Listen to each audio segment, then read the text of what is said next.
We will begin by introducing Ralph and Lisa McRae. Their project is Alder Ridge. It's in Bay City. It's a multifamily, mixed unit, mixed housing type, mixed income project. The request is for $120,000. They have received Housing Production Solutions funds in the past at the previous cycle in the amount of $25,000. And Ralph, when you are ready, I will bring your presentation up. I don't know that I'm ready. Right.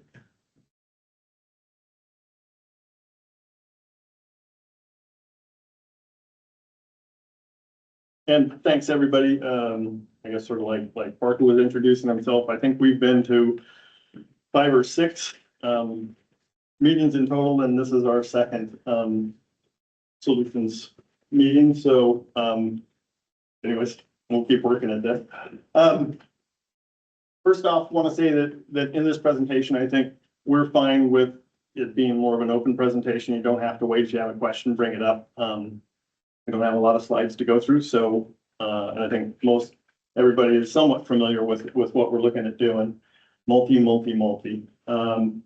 Quick background, we're looking at developing property that our family bought way back in the 50s to start a business.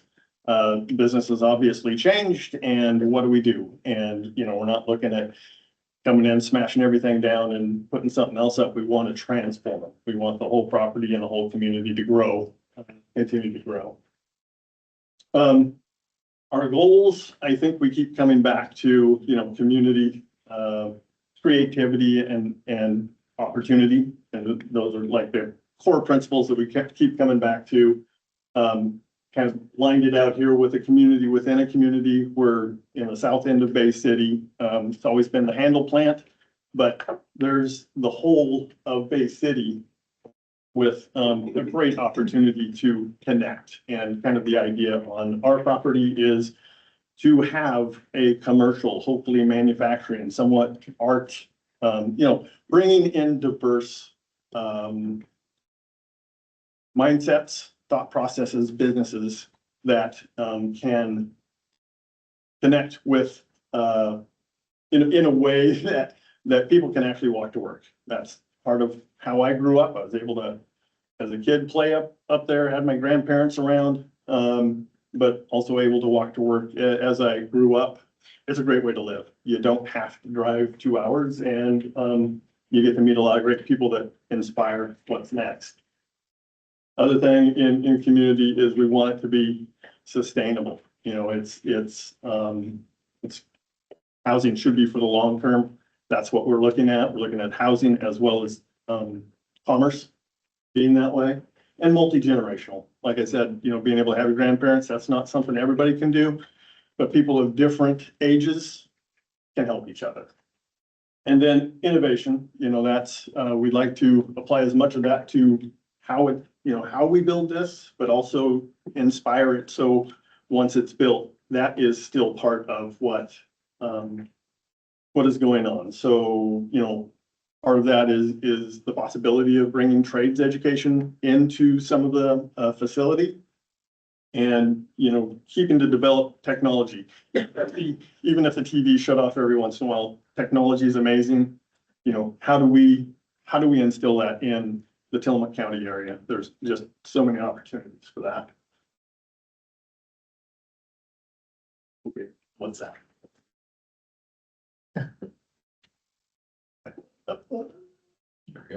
Okay, so a quick outline of the property. It's roughly a 10-acre site. And again, roughly about 3 acres is what we're looking at.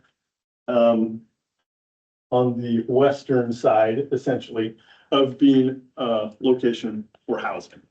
We're looking at maintaining the 2 big industrial spaces for different uses. We're looking at possibly a community kitchen, commissary, and if we can have actually housing production in any form, put in here cabinet shop or wall panelizing or whatever. We're still seeking that possibility. Again, South Bay City. That worked.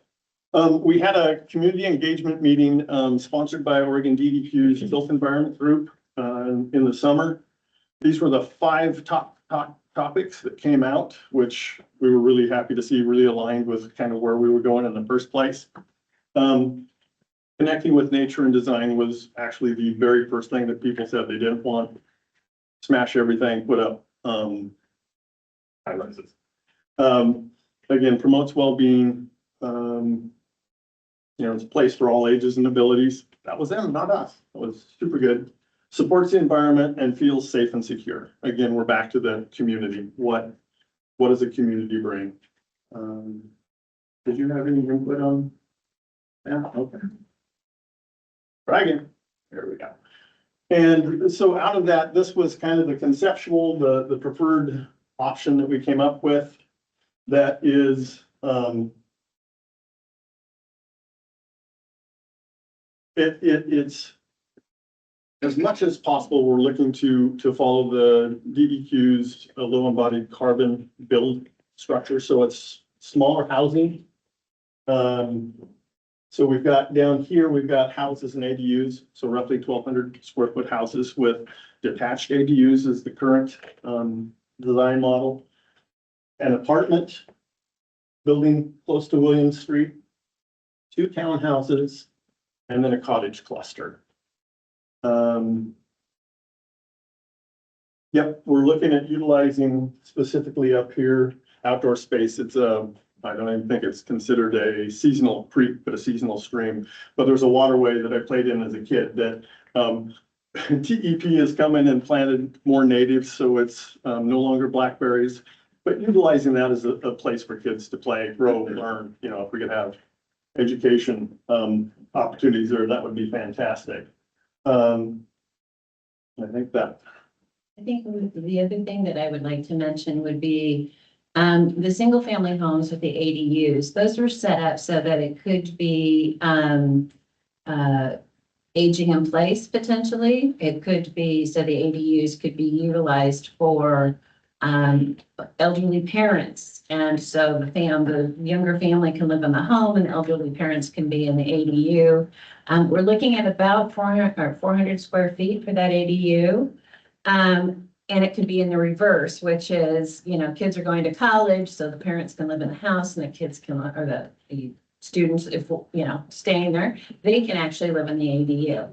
And then the other possibility is that they can rent out the ADU to help them facilitate the costs of housing. So there's multiple options available on that, and we wanted to bring that forward. The architect was really great about just hearing what we were saying. We're trying to, our intent is to make this multi-generational because we feel that creates a stronger, more vital community. So that's why we have the ADUs with the smaller homes. The cottage cluster up on the top, what we're aiming for there would be retired folks, that they don't need to have a 2,000 square foot house. They can actually have a cottage that's affordable. And there's also a community garden that's intended for just north of the cottage cluster there. So what we wanted to do is be able to meet a number of needs in the housing itself. So. And would these be sold, as like partitioned and sold? yes, correct. Okay. Yeah, currently we admit we're a little odd from what I think you guys tend to see, but the apartment would be the main focus on rental space. Everything else is kind of, we're aiming to build to sell, so that long term, that would be somebody else's property. Yeah, and so we still have that's our next step would be the platting, doing all the groundwork. That's where we're at. We're at that point right now where we have had our survey done. We need to have our next survey completed, which is, it blows my mind. We have to have 2, but we do, and they're very expensive. And so we need to have that completed because they need to confirm that the monument is in the right spot. Okay. Anyway, so that's the next spot in the next, step in this, and then start platting and, bringing in the city water sewer, and we do have that currently on the industrial property. So it'll be, where is that going to come from out of William Street? And so we have some ideas where these things are, but we need to be able to move forward and get that actually documented. So my question, so the apartment buildings and the cottage clusters, are you guys planning on keeping those as rentals? Or are you gonna try to sell the cottages I also? think selling them is the leading candidate at this point. Yeah, Okay. So thinking like long-term within kind of that maintaining of a sense of community, with the intention to sell some of those, do you guys have thoughts on like how you maintain that? Is that like you record some CCNRs, you do an HOA, any of those type of things to kind of build that community for the long term? is it fair to say we're not quite? We would prefer not to have to put level of restrictions on this. I hear what you're saying, and I do, we haven't made a big decision about that at this stage, and I think, because of what we're trying to create, and it's a big project, but it will be what happens when we first roll out, right? Yeah. If we see that there's a need as we go along, the apartment, building will probably we'll probably end up having to do phases just because of cost, right? But for the most part, what we're looking for is folks who want to buy, who want to stay here, who are committed to the community. Okay. And generally speaking, we've had an opportunity to, tour a number of places like that. And you don't see a whole lot of, people not taking care of their property. You just don't see it because when they're engaged with one another, they want to support one another in what they're doing. Meaning if they have this home and, somebody's got to run down home, those folks are going to work together to fix those things. So the answer to your question is currently we don't have a plan for doing a CCNR. We kind of need to move forward to really understand our client. Aiming for the design itself to draw that level of sustainability. Right. Yeah. Okay. I have a question. Sure. On the ADUs and the small houses, Yes. it looks like the small houses have like a full-in driveway in the front. But the ADUs, it doesn't look like they have any kind of street access. Actually, these are parking spots here. Off street. Okay. Off street, off of Williams, so that, And then there would be sidewalks or approaches to Mhm. get around, in the scenario that, you have separate Yes. families or something living in the back. Yeah. Okay. Yeah, so currently in this design, the ADUs are in the back. And we talked to the city about this. We weren't quite sure. We actually wanted to flip it. But they said that it needs to be the backyard. So I think, so that the houses will be in the front and, we'll probably swing the garage or carport over to that right off of the street. But they will have places where if they have visitors, that they'll be able to park on the street. That's the idea behind it. And then with the ADUs, there's also, Ralph, you want to show them the road or the alleyway up above? this one, Yes. yeah, so that's more of a, currently a walking path, but there's room for parking on that side of the, And then the three up on top will have the garage underneath. Those will be market rate. Because it's a beautiful view. It overlooks the bay. And so those homes will be more of a market rate, but they also are intended to have an ADU as well. Did we answer your question? I kind of felt like I was going around a little bit. that's Mark, I think you were first. Can we assume ADUs will not be short-term rentals? Correct. Is that part of That's it? correct. Yes. We will be putting that in because we don't want that to be part of, there's so many, we wanted to be able to provide as many options with their home Yeah. that could help them, financially, but short-term vacation rentals is not going to Doesn't be solve it. the problem. And Bay City currently has code that only one, but Gotcha. one right now is too many, so. Okay. Yeah, you have to be 200 feet away from another short-term vacation room. Did I understand you to say that, most of these will be for sale? Most of these units will be? I think that's most So likely. you're a developer getting ready to sell these units. How does that relate to the affordability restrictions? You know, 60%, 61 to 80% EMI and so on? Yeah. Will you have any restrictions then over someone who buys a property that they need to be at certain AMI levels or what's the relationship there? Good question. So our intention on this is that we will have set asides. I think we've given you the numbers of what we're going to do. The vast majority of our project is going to be between the 80 and 120. The 60 is just unless we're in the rental space. So we can do in the apartment. That for us is where we would be doing the 60%. I'll just add, in terms of how we find an affordable sales price, there is an established formula to do that. But for the purposes of this, you can just assume that they will be serving families in that area median income bracket. Once they're sold, the new owner can jack up the price. Which is right away, right? So Sometimes there can actually be covenants that can make That's where I it think more you do potentially have to affordable consider for it. you. And I that think does. that's where I was going with Yeah. the CCNR conversation, like something to protect what you're building now for Right. generations to come. Right, okay. long-term on this project, what, if any of it, do you guys plan on maintaining ownership of? None. Yeah, I think all of it's on the table. You Yeah. know, it's like, we're not gonna be here forever and acknowledge that, so. Okay. 10 minutes ago. 10 minutes ago. Oh my gosh. Ever now. So looking forward, again, I think Lisa mentioned, you know, we are so grateful for what we received last year. Being able to get surveys done, tree clearing, all that kind of stuff.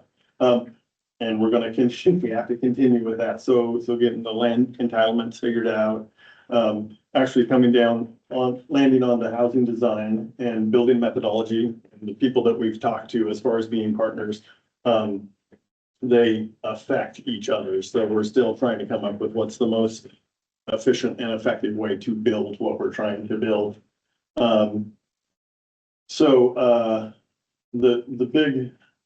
I think the big expenses that we're seeing coming up are gonna be in that infrastructure layout. So the civil engineering's out there, like Lisa said, the additional surveys, the topographical, and how we're gonna lay this out, and connect to the city.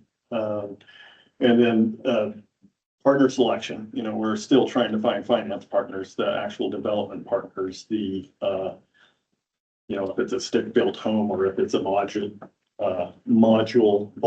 module build or flat pack.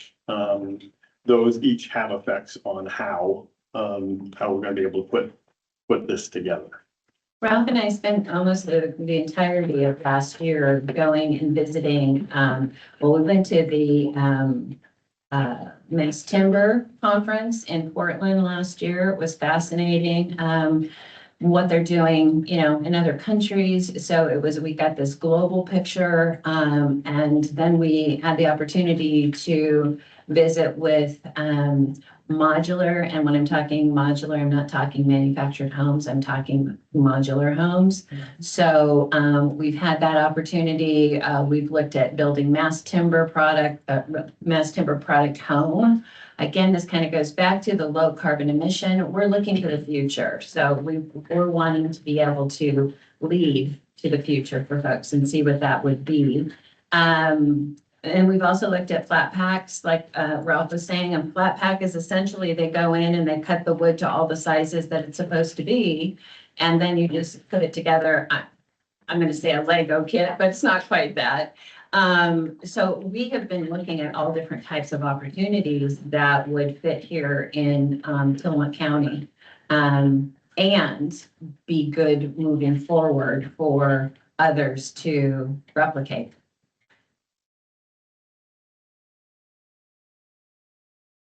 Commissioner. I had a dog emergency. No. So again, this is kind of a quick overview of the plan details. You know, we're looking at essentially the way that's drawn out, it'd be 58 units. Again, most of the houses in the 1,250 square foot range, townhouses. similar, ADU, 450 or so. Sequence, again, we see this isn't gonna be something we'll be able to smash out all at once, so it's, you know, the houses and ADUs and the apartments are kind of neck and neck on what's the right first phase. And then go into the cottages, and again, the second two are also, fairly interchangeable at this time horizon. Whether we go with the homes or upgrade community commercial, depending on what's needed.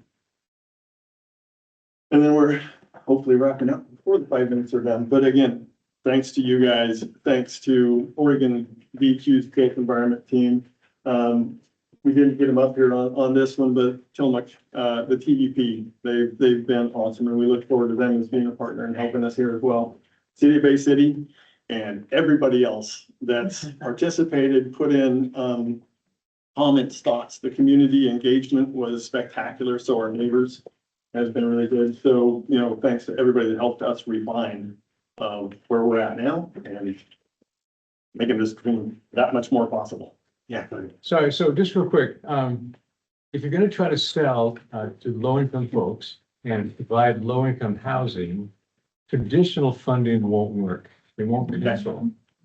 So Parker knows more about this than I do, but before you spend a lot of time in infrastructure design and development and so on, you really need to figure out where that funding is gonna come from. Okay. Because there may be some requirements of that funding that won't necessarily fit with what you come up with if it's gonna be an at-market kind of a development. Okay. So before we go an awful lot further with this, I'd recommend that you figure out where this funding is gonna come from for low-income type developments. Okay.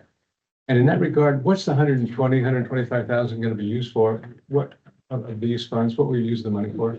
What I see vast majority is the civil and the actual infrastructure build, you know, so Ground. getting stuff to connect to the city utilities. Yeah. So we have an odd topographical stuff, so, you know, we're elevated off the street, so how do we make it connect to everything? I'm having a trouble wrapping my mind around your idea of both selling the units is a great model and retaining affordability, because you have no mechanism in place to do that. And you're thinking about it, it seems to me. And as Dave was saying, if you get public financing to create an affordability kind of standard, it's gonna come with strings that require you to maintain affordability for certain periods of time, depending on where you get it from. Those can be maintained. You can, like Habitat does with their program to maintain affordability. There's many ways to maintain affordability that these monies can require, and it can change hands and continue to be affordable. But I think you need to think through that Yeah. a bit more, because it's nowhere visible how you're gonna, what mechanism you're gonna use to sustain affordability. And I think that's really important, because if people are gonna invest public funding in you, they're not gonna wanna just say, well, the first people who get it can just turn around and sell it for whatever price they want. Right. So you're gonna need a mechanism of some kind. You can be deed restricted, but who's the watchdog? I mean, we've had encountered land issues where everybody kind of forgot Right. what was in the deed, and all the Right. people that were part of that are long gone. Right. Yeah, good points. I will add that we do have reporting requirements on our funds for an annual update. But our funds are a minuscule amount of what they're gonna need. Right. So you're gonna need something more. Well, do you guys have any kind of projected timeline for actual doors being available? At this point, I guess. Yes, we would anticipate, Chris, probably, we'd like to get started late summer. You know, we've got a lot of things in the works currently, but they're not completed. So of course, that's something that we're pushing on right now. And we would like to see, I mean, the groundwork, we would expect that to be done through the summertime, and then we would move forward from there. It does, at this stage, you know, I want to address the affordability. I think that what we've done is we are creating a community that has a variety of, if you look at your paperwork, there is a variety of costs, right? So we want to mix this up. We don't want to have one set number that somebody has to be at. We want, so if we've got a couple of the apartments was where we were going to be doing more of the affordability. So even for us to get that started, we're going to have the infrastructure component put together, and going into the houses. What we're wanting to do is really create something for the community that makes it better. And, you know, people that are at the 60%, the people that are the 200% can live in the same space. And if we don't have something set up like that, it doesn't happen. You end up having areas where it's a lower income, and that's what it is. It's the 60% AMI. We want to mix that up, and we want to have it spread out. So it's not somebody feels that they, you know, that's where they live and this is how it's going to be. But we want to be able to create opportunity. So I think there's ways that we can still flesh this out, but we have to get to the next step, which means, what are we building? Are we building a flat pack? Are we building a modular? Do we, you know, how are we going to make that next step? Well, thank you guys for coming. I hate to cut our conversation short. But it is 9:35 and we have. We have a little bit of buffer. Let's take the question, if it's okay, can we take the questions that people have ready and then we'll move on? Nan? Yeah, what section of housing do you believe you'll start first? Which type of housing will you build first? The meeting right now is most likely, change my mind tomorrow, but it's the smaller houses and ADU. Okay. That's the Okay. most likely. Sarah? I just want to say thank you. I appreciate that you guys are looking at this with putting groups of mixed AMI throughout so that people can live together and build together and dream together. I mean, I think that that's huge for our community in terms of how do we lift the community up and help people build goals and aspire. You know, you don't know what you don't know sometimes, and being able to be around people, multi-generational stuff, and being able to like have people in there to kind of like help aspire and kind of move forward and some of this stuff as well. So Thank you, Sarah. Appreciate that. your projects has, like, it's been captivating for me to hear you guys talk and think on these levels. So I appreciate the thought process that you guys are putting into this. So. Thank you very much. Thank you. Quick question. Okay, what is the cost of this next permit? Specifically, you said you had this next survey. Right, so just the survey alone is a $9,000 expense to have our sites. That's the survey, but Okay, the topographic is like. Yeah, so 29,000. 29,000 so was the, 40,000 gets you to the next step. Right. On that one. well, it doesn't get us any groundwork, and that's really where the Understandable. expense is. So, you know, we have investigated the cost of those, and we've actually been quoted a $300,000 number. And we're still researching that to see, you know, is that the final, but we're moving forward. Could sneak it in one more. Would you be open to working with a developer to get the apartments going?